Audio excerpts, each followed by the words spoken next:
Nicolau Maquiavel não ensinava como ser bom, ele ensinava como vencer. No jogo do poder, ele acreditava que a compaixão é um risco, e o perdão, muitas vezes, uma armadilha. Se existe algo que esse pensador político renascentista entendia com profundidade, era a lógica crua do poder, sua conquista, sua manutenção e seus perigos.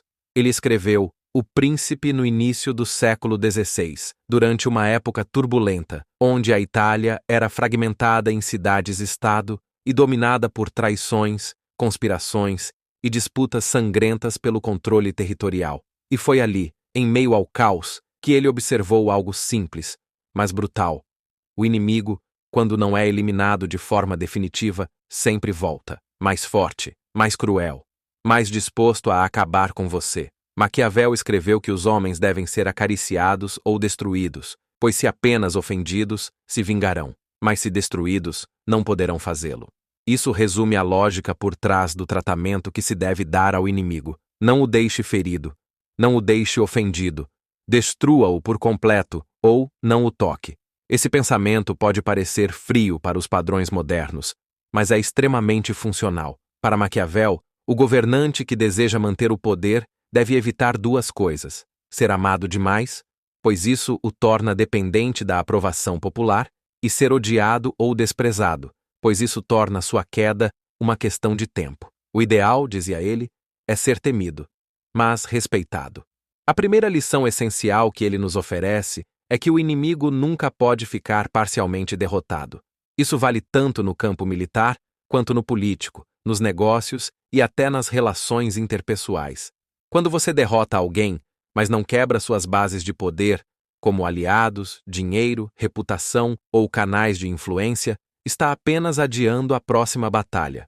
Maquiavel enxergava isso como uma falha comum dos líderes inseguros, que têm medo de tomar atitudes firmes e definitivas.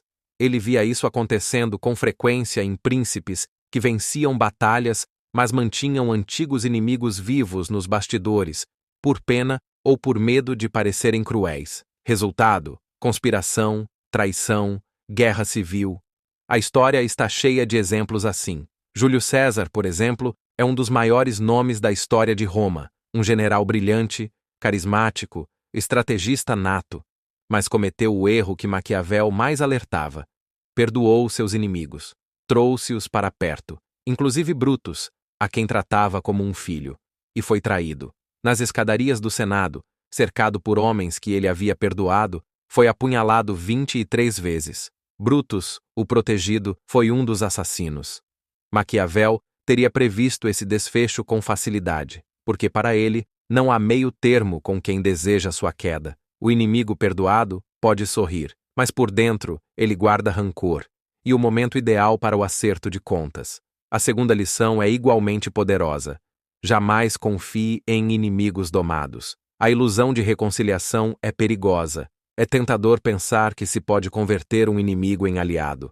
Mas Maquiavel deixa claro que esse tipo de aproximação só é aceitável em dois casos: ou quando o inimigo já está completamente sem meios de reagir, ou quando essa reconciliação é parte de uma jogada maior para controlá-lo antes de finalizá-lo. Porque, segundo ele, o ser humano é ingrato por natureza. Ele se esquece dos favores, mas jamais se esquece das humilhações. E perder o poder é uma humilhação. Ser rebaixado, ser exposto, ser superado, tudo isso alimenta o ódio e o desejo de vingança. E ninguém busca vingança com mais determinação do que um homem que sorri fingindo ter superado a dor. Maquiavel também defende que o verdadeiro líder, quando assume o controle de uma nova estrutura, seja um território, uma organização ou uma empresa, deve eliminar as raízes do poder anterior. Isso significa não apenas derrotar os adversários diretos, mas também dissolver suas redes de influência, cortar suas conexões e apagar seus símbolos. Um príncipe que toma uma cidade acostumada à liberdade e não a destrói, será destruído por ela. Essa é uma das passagens mais temidas de O Príncipe. Mas o que ele quer dizer não é que a destruição deva ser literal, mas sim política e simbólica. Se você deixa intactas as instituições, os aliados ou os valores que sustentavam o regime anterior, eles inevitavelmente conspirarão contra o novo. Por mais benevolente que seja sua liderança, você será visto como intruso e será derrubado. Quantos gestores fracassaram ao assumir uma empresa e manter os gerentes leais ao antigo dono? Quantos governantes foram boicotados por manter aliados do regime anterior? Quantos empreendedores mantiveram sócios tóxicos por medo de confronto e acabaram sabotados de dentro? É exatamente esse o ponto de Maquiavel. Ou você transforma toda a base da estrutura que conquistou, ou essa estrutura se voltará contra você. Ele ainda nos alerta sobre o perigo da lentidão. Esperar demais para agir contra o inimigo é um erro grave. Ele escreve que as desordens devem ser tratadas no início, quando são mais fáceis de curar, ainda que difíceis de diagnosticar. Depois, se tornam visíveis demais, mas aí, o estrago já foi feito.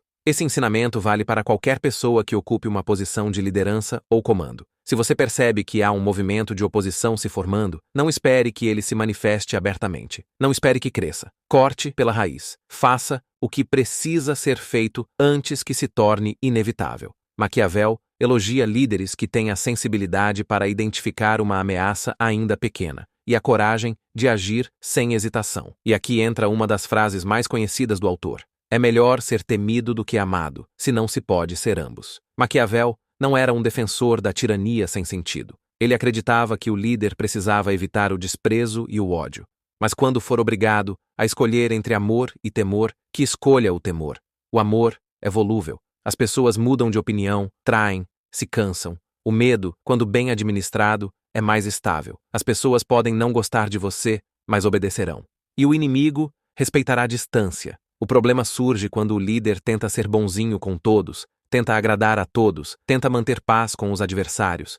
Isso o torna fraco, desprezível. E o desprezo, para Maquiavel, é mais fatal do que o ódio. O verdadeiro estrategista, então, precisa operar como um cirurgião, frio, preciso, impessoal. Não se trata de agir com raiva ou impulso. Trata-se de agir com lógica. Se o inimigo ameaça seu trono, sua empresa, seu nome, sua reputação, sua estabilidade, você deve neutralizá-lo.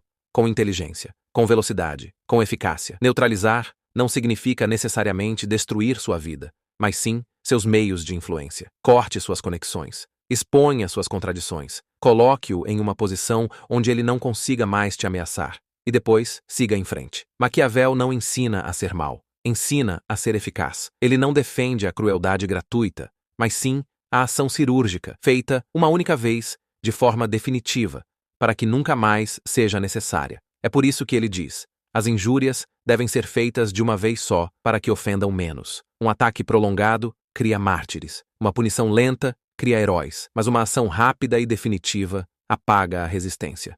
Hoje, mesmo fora da política tradicional, as ideias de Maquiavel continuam vivas, nas grandes corporações, nos bastidores da tecnologia, nos ambientes de poder, nas estratégias silenciosas do mundo real. Em todos os lugares onde o poder é disputado, Maquiavel está presente, e a sua maior lição permanece intacta. Não subestime o inimigo. Não negocie com ele quando não for necessário. Não perdoe por fraqueza. E, acima de tudo, nunca o deixe em posição de revidar. Esse é o preço da liderança. Nem todos estão dispostos a pagá-lo, mas quem deseja o poder e deseja mantê-lo, precisa entender o que Maquiavel dizia. No xadrez do poder, ou você dá o checkmate, ou se torna apenas mais uma peça fora do tabuleiro. Se você gostou desse conteúdo e quer continuar aprendendo sobre estratégias de poder, história e comportamento humano, se inscreve no canal, ativa o sininho e deixa o like. Porque no fim, vencer no mundo moderno também exige estratégia.